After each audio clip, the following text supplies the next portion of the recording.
Hello everyone and welcome to the Hidden Lives of Writers. My name's Fiona Snyckers and I'm joined by my co-host Gail Schimmel.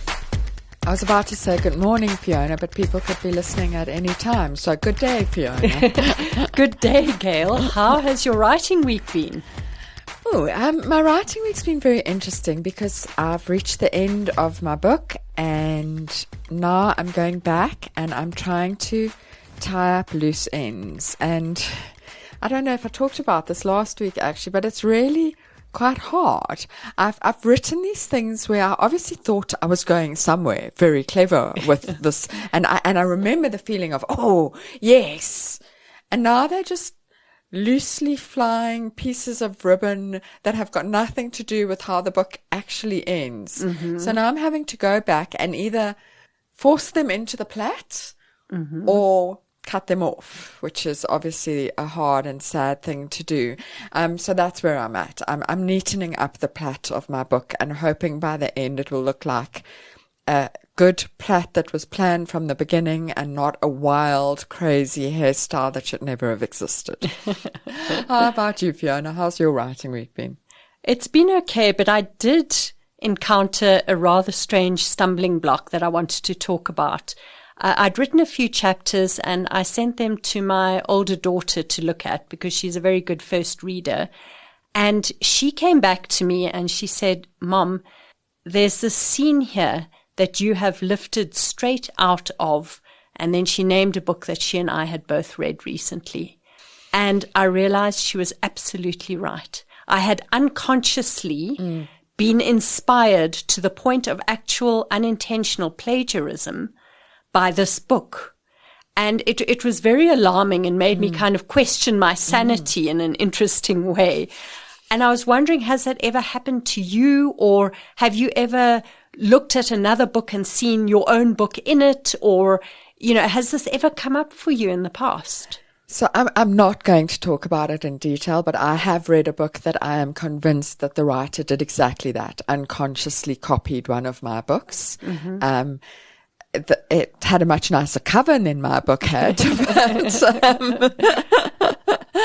and it was quite upsetting. But as you're speaking, I'm thinking, I have a terrible, terrible memory. I can't remember a book a week after I've read it. I have to go back and read the blurb to remember what it was about. And I wonder how often I do this. This time you were lucky because Julia had read the same book as you. Yes. How often do we do it without realizing, is it just part of how a writer gets inspired or is it very bad behavior indeed? In a way, I think it's both. Certainly if it were intentional copying of someone else's work, that would be very bad and has to be weeded out and stopped immediately. But that we are inspired by a hodgepodge of things that we've seen on social media, things that we've read, things that have happened to us, things that have happened to other people in our lives, and we mush it all together and come up with these things that we think we've kind of created out of thin air. And I guess this is why well-produced books have to go through several layers of people before they can be published, because I would hope that that kind of thing would be caught. And I'm so grateful that mine was caught at an early stage. But nobody's read everything. That's the thing. Nobody's read every book you've read, so it's difficult. And also, it goes to that whole thing about there is no such a thing as a new plot. Yes. And so to some extent we are copying the storylines we know and we are using the storylines we know. It's a very interesting issue actually when you start digging down into it. It is interesting, and I don't know exactly what the solution is. I just hope we can trust the process. But it does come up where you see things that look very much like other things and things that seem to have been inspired but not credited to other things. And very often it can be completely unintentional. But Gail, what have you been reading or watching or listening to lately? Okay, so I need to start first with an unusual thing. Last time I spoke about Anna O. Yes. And I said I don't talk about books before I finish them because you never know what can go wrong in the end. But I was so confident that it wouldn't go wrong in the end, that it was possibly one of the greatest books ever written. And I would never normally say something bad about a book, but I have to, because I was so great about Anna O, the end disappointed on an epically disappointing level. So I am withdrawing my unfiltered recommendation. I still think it's magnificent for the first 3/4, but then it does go wrong. Just for people who went out and bought it immediately on hearing me say so, I'm sorry. Apologies. Read it. Let me know what you think. I would be very interested to know what other people think about that. So I want to talk about a thriller that didn't disappoint me, to balance out the universe, which is one of my always read authors is Ruth Ware. Yes. And she's just written lovely books. And I read this one on holiday, and it's called One Perfect Couple. And it was a premise I didn't love. It was a premise about people on a island and stuck on an island.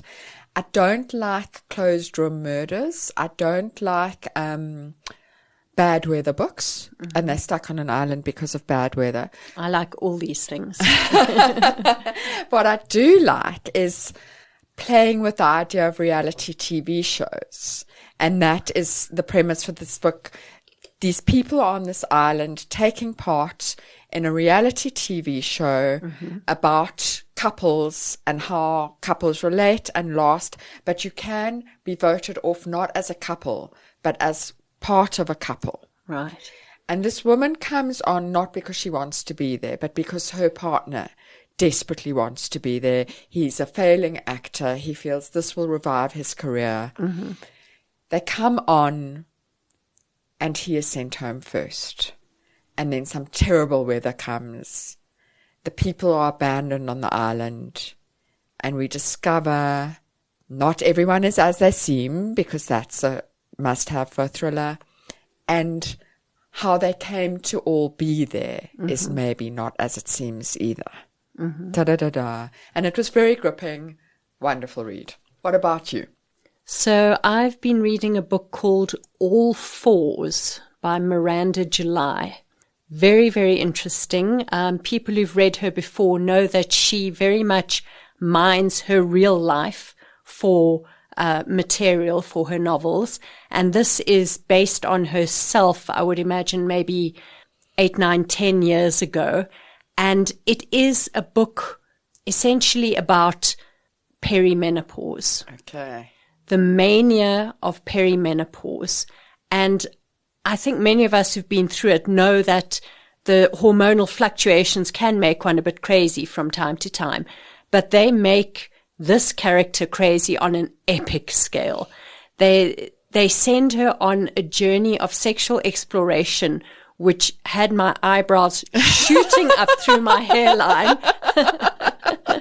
The title, All Fours, is maybe a bit of a clue that you're in interesting territory here. She writes very, very well. My only objection was that she's slightly feeding into the stereotype of the crazy woman, the woman who's so at the mercy of her hormones that she can't be trusted. She goes mad. She honestly goes absolutely crazy.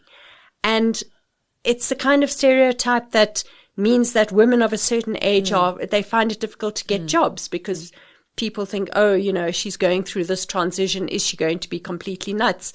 And really, women aren't actually completely nuts. Really. So it made me question all kinds of things. It certainly is very gripping, very eye-opening, and I'd recommend it. It was an interesting read. It sounds fascinating. I think that's one I'm going to have to read. And another author of some very interesting reads indeed is our guest today. Our guest today is Vernon Head. Vernon is the author of the non-fiction book, The Search for the Rarest Bird in the World, also a collection of poetry, The Laughing Dove and Other Poems, the novel, A Tree for the Birds, and most recently, the award-winning novel, On That Wave of Gulls. Vernon, we are so happy to have you in the studio with us. Hello and welcome. It's wonderful to be here, and thank you for inviting me. Vernon, we're going to jump right in and ask you, how has your writing week been? It hasn't been that great, to be frank. I've just got a new architectural project to do on the Atlantic seaboard, and I needed to sit down and spend a few days sketching. But I find when I'm sketching buildings, particularly right at the beginning when I'm trying to understand the site and what the building's going to do on the site, I tend to do quite a bit of writing in between that. So I'll capture all of that, the scribbles, and it'll feed into my new novel. So it's been one of those sort of kind of strange cross-pollination weeks. And Vernon, when you are deep into a project, you are writing a novel or a piece of creative nonfiction, what does your writing week look like? It all depends on whether I've got some architectural stuff to do, but I try and take a couple of weeks and just sit and write every day and get consumed by the writing. And in fact, I've just gone up to the Kruger National Park for 3 weeks, where I sat in a little hut up on a hill and looked out over the bushveld and worked on the new novel. Which was about certain things, that place, that sense of place that I needed to be in. And place is important to me when I'm writing. And Vernon, when you're writing like that, what kind of writing aims do you have? Do you work to a word count a day, or do you just try and do a little bit of work a day? How do you work? The way I write has sort of evolved. If I think back to my first book and now where I am in the sort of evolution of it all, and what I find I do is I start from the beginning every time. So I start the book, or I start the story, and I start writing. And if I get into the first chapter, the second chapter, I go from the beginning. And I let the story tell me where it wants to go. And then I'll work on it for days like that, going along, and then leave it, then come back to it and start from the beginning all over again until I get to where I left off. And strangely, what happens to me is I get to see something else in the character, a particular character that I only found out later on, so I can layer it back into the story at the beginning. And I do that about 20 or 30 times in writing the book. So I kind of start again every single time. And that starting again, is that you go and reread what you've written and add and build, or do you rewrite it?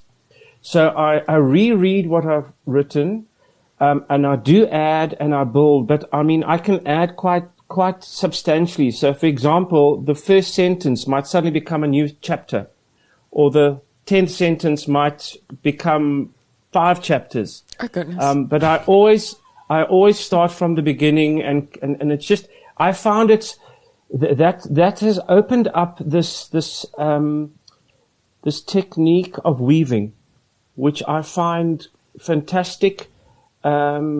In the style of writing that I'm exploring, in the structure of the novel that I'm exploring, which is very much to do with a fractured narrative. So I need to keep the reader, on some sort of a narrative arc, some sort of a journey through the novel, some sort of a progression. But I want to go off and discover characters and subplots and sub-stories. So it's kind of a collage that needs to take you from A to Z. Okay. At least that's where I am now in the writing. So your first piece of published long-form writing was The Search for the Rarest Bird in the World. Was that your first piece of writing, or had you written before that? It was my first piece of writing that I knew I was doing, because I used to, when I make a building, I used to write a bit about that building. So my buildings are very much a narrative. The site tells me what the building wants to be. And I used to do that for 20 years, not realizing that I was making little stories when I was making buildings. It was only when I went on an expedition to look for a bird, came back and got interviewed by the Argus, and the reporter said, you should think about writing this down. And I went home the next day and started writing it down. I just want to go back, and if you can tell us a little bit about your origin story. You've referred to the fact that you're an architect, but maybe if you can tell us what did you start out wanting to be as a child? Did you think of writing? How did you come to architecture? What is your superhero origin story? It's interesting because I've thought about it a lot. I didn't want to be an architect. That's the last thing I ever wanted to be, because my father was an architect, my sister is an architect, my brother-in-law and cousins, everybody around me are architects, and I didn't want to be like everybody else. I wanted to be an ornithologist. I wanted to study birds and be in nature. That was my dream from when I was a little boy. And my father was very shrewd because he let me. So I refused to do art at school. I refused to do history. I barely read a book. I just did biology and science and all this kind of thing. And when it got to matric, and I'd finished matric, my dad said, right, what do you want to be? And I said, well, I mean, obviously I want to be an ornithologist. He said, here's an idea. Why don't you do post-matric at school and choose 3 subjects and do this new thing called computer science, do your biology, and try art. So I did A-levels in those 3 subjects, and halfway through the first term, I came to my dad and said, Dad, I want to be an architect. So I fell in love with Roman and Greek art and architecture. And then I hurriedly had to put a portfolio together for UCT, not having ever drawn anything in my life, because they accept you on your portfolio. And I got into architectural school, and I loved it. I still love it, but it's one part of me. All I really want to do is write books. That's all I want to do now. And what's happened to the birds? Do you still want to be an ornithologist too? Well, I've never left the birds. So I sit on the board of the Fitzpatrick Institute of African Ornithology at UCT. I was the chairman of the biggest bird conservation NGO in Africa.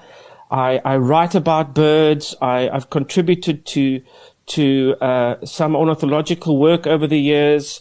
So I'm intimately involved in all of that. I'm vice chairman of Africa's biggest bird magazine. And I'm intimately involved in birds all the time. And I go and chase birds all over the world. In fact, when I won that prize for the, on that wave of GULLS, they gave me this 100,000 Rand cash, and I didn't know what to do with it. I mean, my wife had ideas, but I wasn't sure what to do. And then it came to me, I want to go and see the rarest seabird in the world. So I went to China on an expedition, and I'm one of a very few people in the world to have seen the Chinese crested tern. So birds it's part of my life. But it all feeds into the writing. I love that story. I was just telling Gail before this interview that when you and I were recently in Venezuela, you made us all look up and look at the bird life. And it was so remarkable because it wouldn't occur to me in a city to look up and see the birds. And there really were some remarkable birds there. Absolutely. And, you know, the thing about looking at birds, it's a way of seeing. It's a way of reading the landscape. It's a way of reading the world and connecting. As is the way that an architect sees, and a writer too. So when we were in Venezuela and I saw these blue and yellow macaws flying up the main street, of this huge city, I couldn't help but look up. And I've since actually done a bit of research on these birds. They don't even occur in the Caracas region. They occur in southeastern Venezuela. And they were introduced to Caracas in 1977 as pets, and they have now claimed the city. So you have a city full of macaws that, you know, it's a feral species. It's like our pigeons in Cape Town, except they've got macaws. And like the parakeets in Johannesburg, like those yes, precisely. Parakeets, yeah. And absolutely. And if you so these strange interactions between nature and us in cities, they're full of stories. And whether it's birds or trees or butterflies or verges in a city, the connections with nature in cities is one of the things I want to dedicate the rest of my life to, because it tells our story. And I mentioned this even in Venezuela when I was reading Ivan Vladislavic's book about Johannesburg, his new one, True North. He constantly refers to trees and plants and open spaces on his walks, and he doesn't do that. He doesn't do that lightly. It's a big part of his story because it's a big part of us. Yeah, you're making me want to go for a walk. Vernon, I have just listened to a podcast, an episode of This American Life, and the title of the podcast was Spark Bird. And what I learned is that every bird lover, every bird watcher apparently has a spark bird, the bird that started out their love of birds, the first one they remember as, this is the bird that got me into it. Do you have a spark bird? I do indeed. And I mention it in the book, The Search for the Rarest Bird in the World. When I was 5 years old, my grandparents used to have a farm in Northcliffe, when Northcliffe used to be flower farms, that area. And I was walking through the fields with my grandfather in the mist one early morning, and I heard this call, and it goes something like this, do, do, do, do, do, do, do, do, do, do, do, do, do, do. And that's the call of the rainbird, my grandfather said. And he said, remember that call? And he gave me a name, Rainbird. And as a little boy, I was able to imagine what this bird might look like. And it had this fantastic name and this weird call. And as the mist lifted, on top of this bush was sitting this Burchell's Coucal with these bright red shining eyes like glowing coals. And so the rainbird became Burchell's Coucal, but I'd fashioned it in my mind before I saw it. And I'm convinced that was the beginning of my writing career. It was the beginning of a way of seeing. It was the beginning of me wanting to be an architect, wanting to connect with the natural world. All of those things happened with that bird. And ever since then, I've been in love with the natural world. I love that story. Yeah. I've got a little shiver. Your book, The Search for the Rarest Bird in the World, is, I have to say, one of the most remarkable pieces of creative nonfiction that I have read in a long time. And I'm so happy it is getting a second life as a paperback release in time for Christmas now.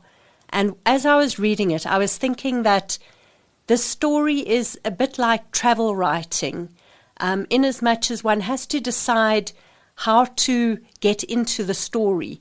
Do you get in via yourself as a kind of character in the story, via the people that you are with, the landscape that you see, the natural world, the birds, and you managed to do all these things? How did you decide which factors to highlight at which times in the narrative? Were you using this kind of weaving and interleaving technique already in that first narrative?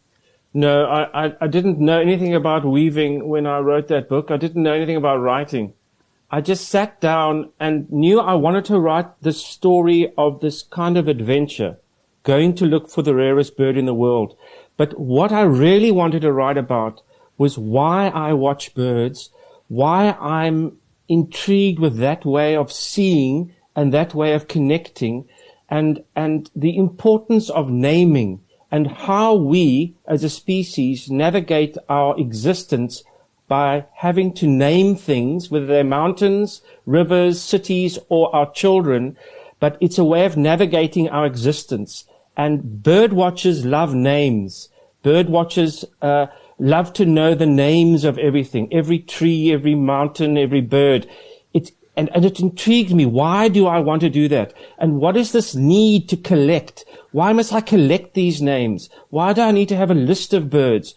Why do I risk my life going to see a bird in some strange place where you get shot at? Why do that? So this book was trying to answer questions for myself. So as I wrote it, I was trying to explain why I've dedicated my life because at that stage of my life, I wasn't a writer. Why have I dedicated my life to looking for the rarest birds in the world? Vernon, can you tell us a little bit more about the getting shot at? I mean, I love that. That's a throwaway phrase. Not a lot of us get to say. When I was looking for a bird and got shot at, and also nearly getting arrested. Can you Yes. tell us a little bit about how these bird adventures happen? I can.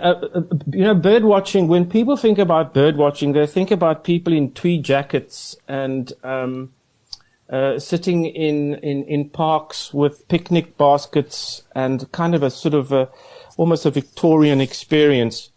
But bird watching is an extreme sport. I know people who were eaten by tigers, lost in jungles. All in the pursuit of birds. Because to see the birds, you've got to go into the strangest places. And to see the rarest birds, you've got to go to places where virtually no Western person has ever been. And in Ethiopia, where I had the coordinates of where a wing was found of a bird that nobody had ever seen, but it had a name, I had to go into that place and hire people with AK-47s to make sure I didn't get shot at, because in some parts of Ethiopia, spears have been traded for AK-47s. So the tribes don't negotiate from valley to valley with spears and shouting at each other. They shoot at each other. So it's kind of this kind of cultural twist that the West has sort of given parts of Africa. And the first feeling that you are in the wrong place is when bullets start pinging off the rocks. And this happened to us in this particular part of southern Ethiopia many years ago. And it's happened in other parts of the world too. But, when you're standing on a bridge down in southern Venezuela in full camo gear with binoculars around your neck and looking like you're some sort of guerrilla that stepped over the border from Colombia, they arrest you first and then ask you what birds you're looking for. And this is one of the many experiences I've had. I think I'm going to stick with watching the weavers on the bird feeder in my garden. As an architect, you are involved with the built world, the built universe, but your heart seems to belong to the natural world. Does that tension between the two worlds feed into your writing? It absolutely does. And the tension between making a building and a piece of open land and having to bring those two things together responsibly fits directly into my huge interest when it comes to my writing. And my writing is really about our relationship with light, our relationship with open space, our relationship with the in-between, where the city becomes the non-city, where the land becomes the sea, where, for example, my new novel, the one set in Cape Town, is all about how a city becomes the ocean, or how a city becomes the mountain, and how we exist within that matrix. So, which is one of the reasons one of the characters had to be a seagull. What about architecture and writing are the same? And also, do you think you would have been a writer if you hadn't been an architect? I think I would have been a writer, whatever I'd been. I would have ended up being a writer. When I think back now, because there are clues all the way back to when I was at school, the greatest gift within an architectural education, in my opinion, and I'm going to be talking about this next Tuesday to the architectural community, strangely enough, the greatest gift is architecture teaches you to see in a certain way. It teaches you to read the landscape and read, for example, a city in a certain way.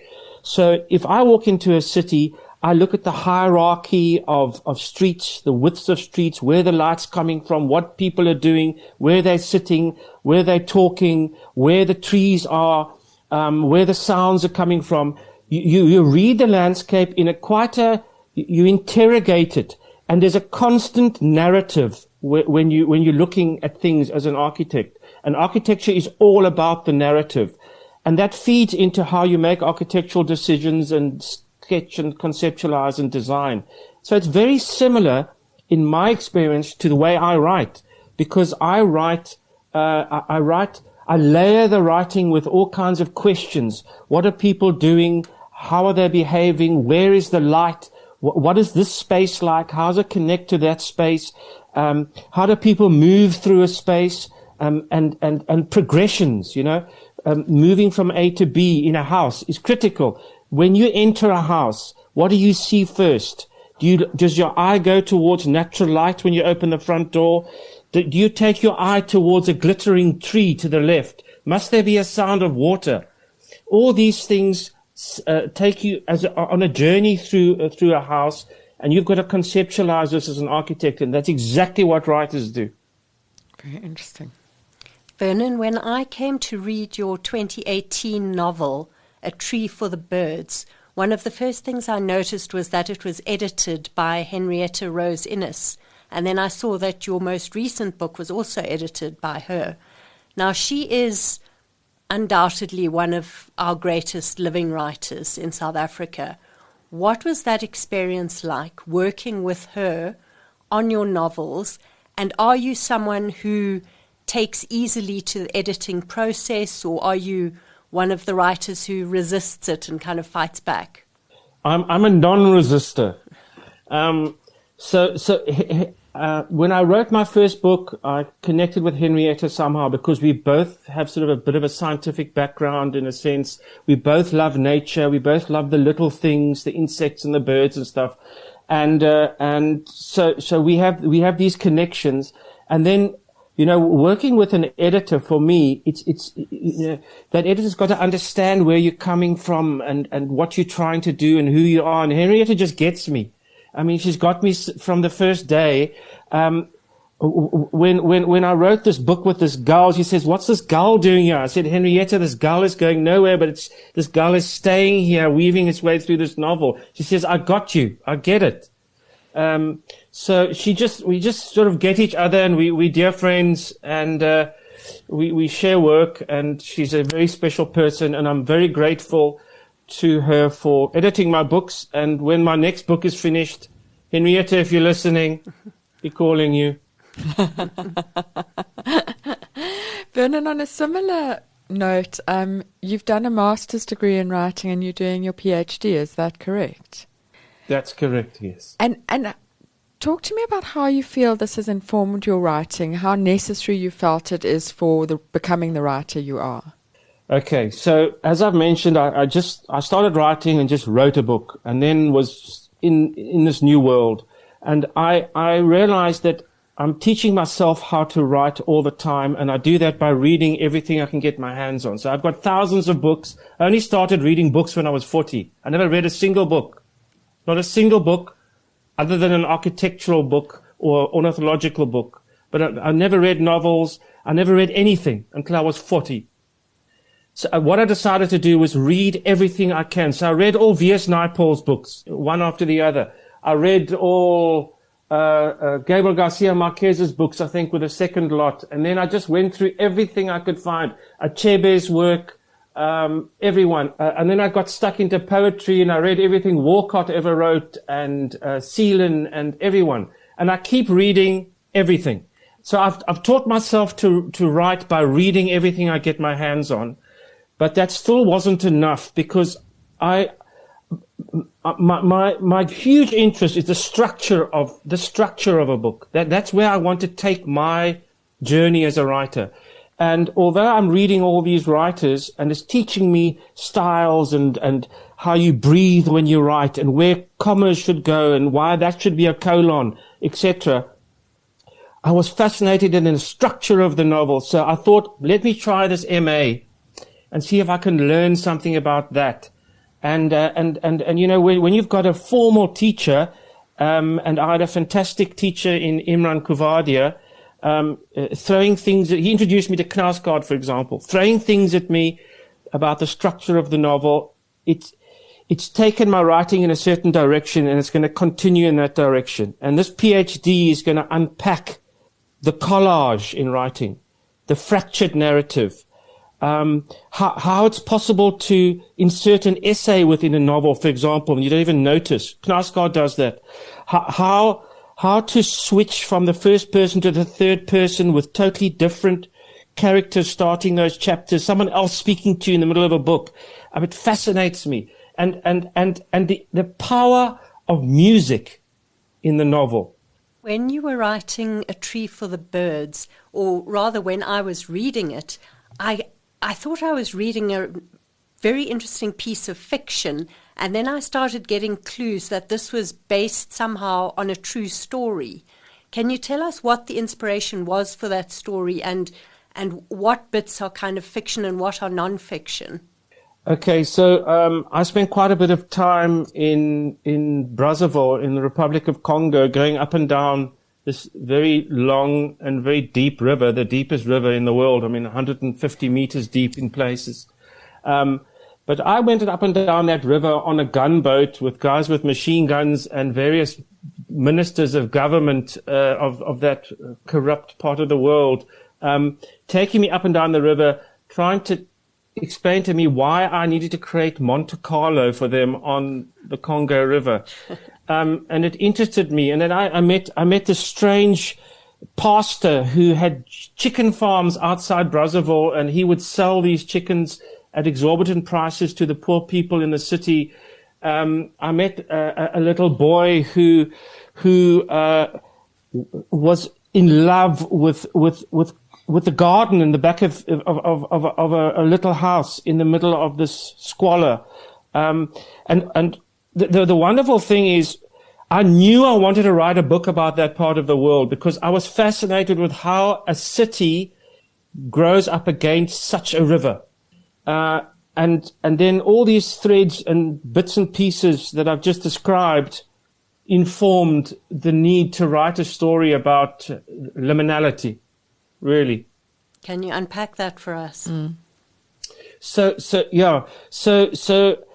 I think the most powerful thought I have in my mind when I write is the in-between, is where one thing becomes another thing, but just before it becomes that other thing. That for me is the most creative moment. So if you can imagine, and I'll just use an example of where Cape Town becomes the sea, that beach, that tidal interface, it's fascinating to me. And where a city in the middle of West Africa is divided from another city, so Kinshasa and Brazzaville are almost one city divided by this 120-meter trench full of water. And that river is a sovereign boundary drawn on a map by the West. So you've got one family cut in half by someone's pencil on a piece of paper many years ago. That fascinates me. That in-between fascinates me. Where one country becomes the other country. That fascinates me. There's a story there. And for that boundary to actually be a river where people move up and down on boats, ignoring the boundary in many instances, it fascinated me. And so this whole physical notion of the in-between, and then the psychological notion of it and the philosophical notion of it is where I'm trying to take my writing. Yeah, very interesting. Vernon, I couldn't help noticing that when I read up about you, everything you do is award-winning. You don't do things unless you do them to a standard of excellence. Would that be a correct assessment of your character? My wife would confirm this. Do you wash dishes beautifully? No. Absolutely. No, the thing is, I was brought up in quite a conservative home. So I wanted to please my mom and dad. So I wanted to try my best at school. So I tried my best in the classroom. I tried my best on the sports field. And I just tried my best because I thought that was the right thing to do when I was little. And the great gift that my father gave me, and he gave me many gifts, but the great gift he gave me was to say, look, whatever you do, just try your best. Try your best, because then you will know that that's, you've done what you can do. and that's what you can put out in the world. And he said to me, if you live your life like that, you will have an interesting life, you'll have a rewarding life, and you will attract people around you who are trying their best.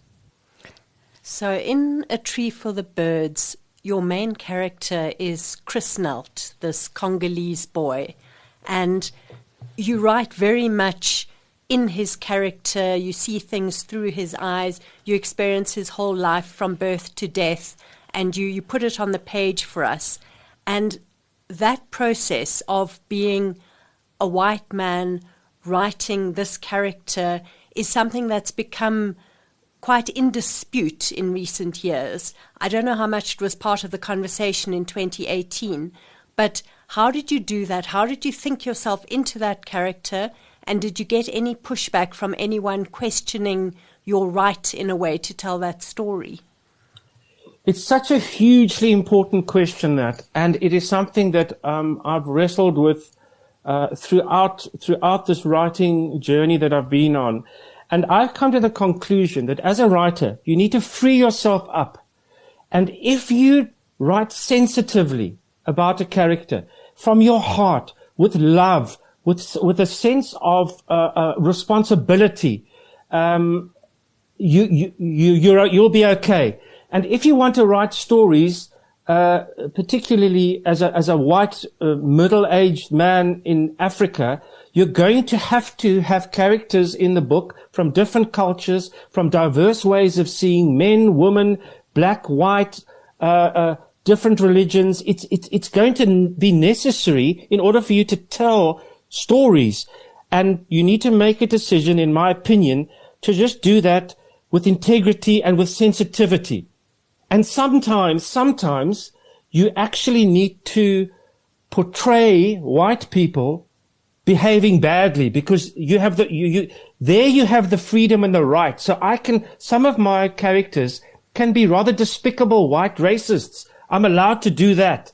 But when it comes to characters from other cultures, I must be terribly sensitive, terribly respectful, and that will do justice to the story. That's very interesting, that perspective that it's when you write in your own world, you can be harsher. You can let your characters get nasty. I never thought about it before, and it's a very interesting. The reason I do that, it's part of my responsibility, because it's true. It is true. I mean, it's true. So you know, and the truth can be quite powerful, and especially when one has the license to do that as a middle-aged white man who's benefited from apartheid. It's my responsibility to show some despicableness. So speaking of your most despicable character, on that wave of GULLS, you have three characters telling the story. You have, as you've mentioned, the seagull. You have a man that we could describe as a Bergi. We could describe him as of Khoi heritage. He's a drifter. Conventional society sees him as mad, or, outside the bonds of acceptable society. But by the end of the book, we're really questioning who really is mad in this story, and it's maybe not him. And then you have this white male, middle-aged architect who is the villain of the piece. But you've put so much of your biographical details into him that I was completely fascinated by this character. What did you draw on for him? Was it a kind of a shadow self of yourself? Was it your own id? Or was it something you've observed in people around you? I think it's all of those things, Fiona, because one of the things that frees me up to write and to enjoy the writing is honesty, truth, all that kind of stuff. Just opening yourself up, and just being naked. It helps me get into the thing.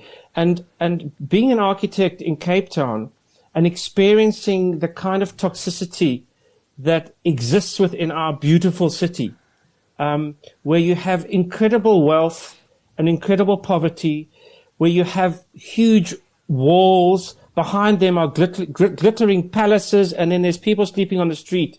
And being part of that, being one of the people that makes those walls, being one of the people that designs these giant penises on the Atlantic seaboard. I have to incorporate that into my story, especially because I wanted to use this architect because he understands the texture and structure of the city better than anyone.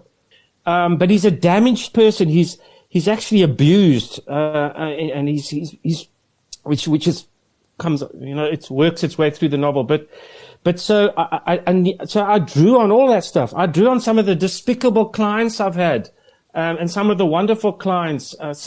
A number of architects I know are in this book, and it's going to be very interesting for me next Tuesday when I talk to the entire architectural community of Cape Town about this book, because it's going to be interesting. Put it that way. You're all there and you're all bad. Oh dear. Vernon, I'm always interested when somebody writes, as you do, in different genres. You write poetry, you write fiction, you write narrative non-fiction. When the spark of an idea comes to you, and it feels to me like your spark is always a spark bird, but when the spark of an idea comes to you, how do you know which path it's taking you on, and when do you know? Okay, so I don't know where it's going to take me, and that's why I go on that journey. So if I can just use an example, the novel that I'm working on at the moment, I'm absolutely fascinated by sunsets. And so I knew I wanted to write a book about that. And that was good enough for me. Okay. So I'm going to dedicate the next 2 or 3 years of my life to trying to understand sunsets. You've got to unpack that for me more. Okay. So what fascinates me about sunsets is that how people see them differently. So one person might look at a sunset and say, oh, that's pretty, and raise their wine glass and have a sip. Another person might look at that sunset and think, oh my gosh, there is a God after all. This is an almighty sign from the heavens and all that kind of stuff. Another person might look at the sunset and think, well, that's the end of today. What's going to happen tomorrow? And I'm interested in all those ways of seeing. And I think, once again, it visits my passionate interrogation of liminality. Where the day becomes the night, there is a sunset. What is that? I have to tell you that apparently this is a generational thing. My children tell me this. Every time I go, oh my God, look at the sunset, they go, we get it. The sky's not blue. We get it. Exactly. So it's a fascinating thing, and I'm interested in it. So that's what I'm looking at the moment. Well, I was very interested in the interplay between your evil architect and his wife Charlotte. She and also the very dramatic end of their relationship. By the end of the novel. You're not allowed to do spoiler alerts. Well, I just said it was dramatic. I didn't say what happens. I don't think anyone will believe me if I say what happens.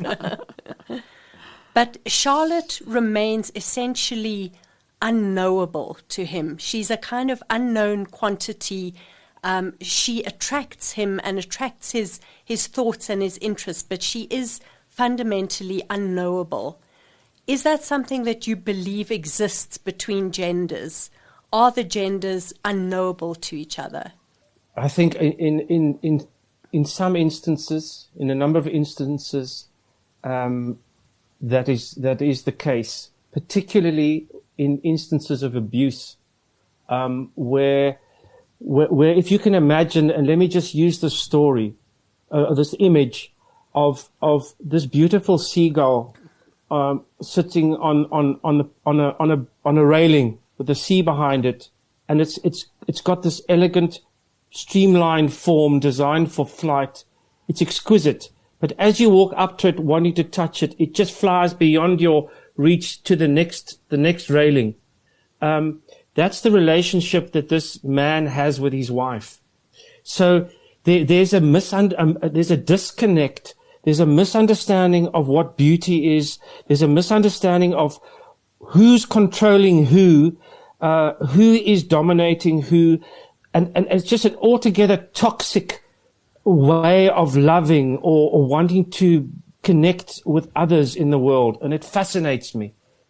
And do you think it is inherent in the relationship between men and women?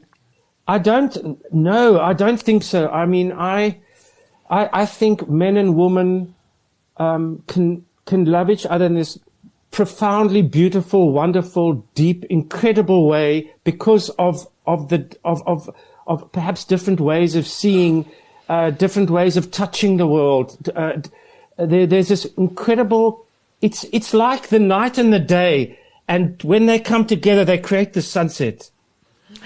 I love the way you brought it back to sunsets, because I was wondering, how am I going to get us back to the sunsets? Because I'm stuck on the sunset idea, and I'm stuck on it because Fiona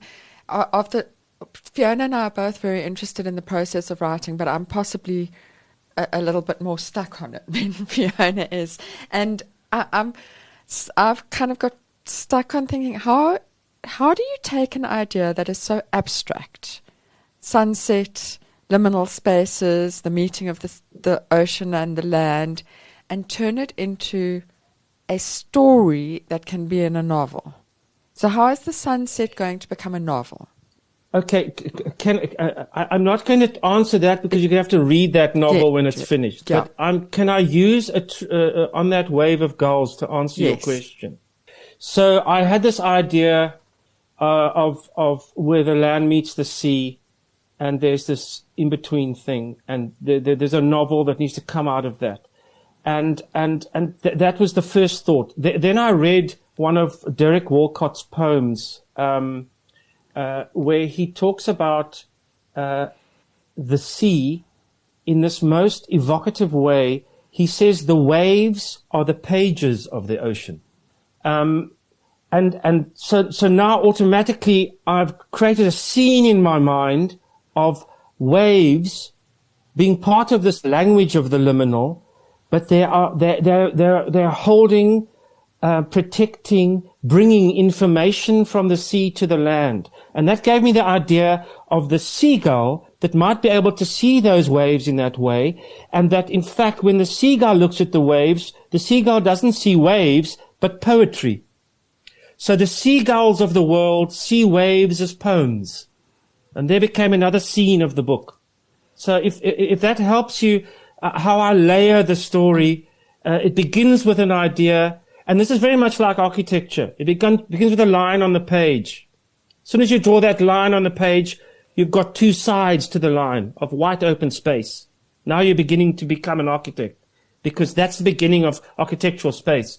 So that's how I began that book, and I will begin the sunset book in the same way. I have begun it. I've finished writing it. Mm-hmm. And then Fiona said it was too short, so now it's already another 10,000 words longer. Glad to hear it, yes. If Fiona tells you it's going to get longer. It's going to get longer. Don't worry. It gets longer each time. Vernon, I wanted to ask you about your career as a poet. Was that a phase in your career, or is it still something that you do? And when you get an idea, do you immediately know, oh, this is going to be a poem, or this is going to be more of a long-form thing? Yeah, I still write poems all the time, and I'm collecting a whole lot to hopefully do another collection sometime. Some of the poems might become short stories. Some there's one that might become a novel. And sometimes I'll redo the old poems and turn them into new ones. You know, there's no rules when it comes to me and poems. And I write them all the time for my buildings. And, I absolutely love poetry. And it's a fantastic, quick way for me to create something that I want to keep and look at. I love that sentence. I write them all the time for my buildings. I love the possessive my buildings, and this idea of you in a relationship with your buildings writing a poem for them. I do that, yes. And I sometimes drive past them quietly in my car and sit and look at some of them and see how they've changed. And write a new poem for them, maybe. Yes, indeed. So as you are in this very creative phase in your life, what have you been reading or watching or listening to lately that's made an impression on you? Well, I've got 3 books next to my bed that I'm busy reading at the moment. The one is called Creative Cities in Africa, and it's a critical architectural piece on urbanism, but it talks about cities in the most wonderful way. And it's by a friend of mine, Professor Nolene Murray. It talks about cities of the imagination. So, although as architects we can discuss cities that exist like Cape Town or Caracas or Brazzaville, we can also create real cities in our imagination. And I'm fascinated by that architectural analysis of cities because it's an architectural question. So I'm busy reading that book. I'm also revisiting Divisadero by Michael Ondaatje because of this interest I have with collage. And then because I'm busy with the PhD, I'm reading The Lily of the Field and the Bird of the Air by Soren Kierkegaard, because he talks about, he unpacks 3 sermons, and I'm convinced there's one of my sunset answers in there. That's fascinating. I'm very taken with your reading list. It feels to me, and I know we're not supposed to ask questions at this, but do you ever read just for the story? Like, do you ever read A Quick Murder? No, I never read for pleasure. How interesting. I read to try and teach myself about this world that I want to dedicate the rest of my life to. Every book I read, I'm not interested in a story for pleasure. I'd rather watch a film. Okay. And that's one of the great challenges. That's one of the great challenges for us as novelists. We have to be more relevant than the cinema. We have to understand the devices in cinema that hold you so easily with popcorn on your lap, because we need to take people back to the novel. Vernon, this has been fascinating. Thank you. I've enjoyed myself so much. Me too. And we hope that everyone will check out On That Wave of Gulls, which is still out in bookstores. And I really hope that everyone will buy The Search for the Rarest Bird in the World when it becomes available in paperback. It is a fantastic gift for basically anyone in your life. Vernon, this has been so interesting. Thank you so much for your time. Gail, I think you'll agree with me that Vernon has a very interesting mind. And if one reads his books, you get to see that mind at work on the page. What did you take from that discussion? So much. I mean, he does have an interesting mind, and I'm like a broken record on this, but one of the things about doing this podcast is just being exposed to how different people's minds work, how differently people see the world, and how different everyone's journey is. And I think one of the things that really almost stopped me in my tracks was that he didn't start reading until he was 40. And when I talk about writing, I often say there's only one rule, which is that you must sit down and write. But a close second is that you must read. Yes. And I find it fascinating that a writer has come out of someone who was such a late reader. It also gave me hope for my children. Maybe it's okay if you don't read in your teens. Yes. And he talked about the challenge of the cinema as the kind of, we've got to get people away from the cinema. I think these days it's actually TikTok more than the cinema that we have to get them away from. And it kind of gave me a hope that just because you don't start reading young doesn't mean you will never find that joy of reading. Although another aspect was, I said joy of reading there. He doesn't approach reading as a joy. That was very interesting for me. For me, reading is all about escape, all about pleasure. I get very angry when I have to read for a purpose other than my own pleasure. And for him, that's not part of it at all. So that was fascinating to me. It certainly was. And the part that fascinated me, which is also very different to how I approach writing and also how you approach writing, which is he can take something like sunsets and turn that into a book. I wouldn't even know how to start. How do sunsets become a premise, and how does that become a plot? And in a way, he detailed it because he talked about different people looking at sunsets in a different way. The one person who sees it just as the end of the day, the one who sees it as proof that God exists, the one who sees it as the most beautiful, life-affirming thing ever.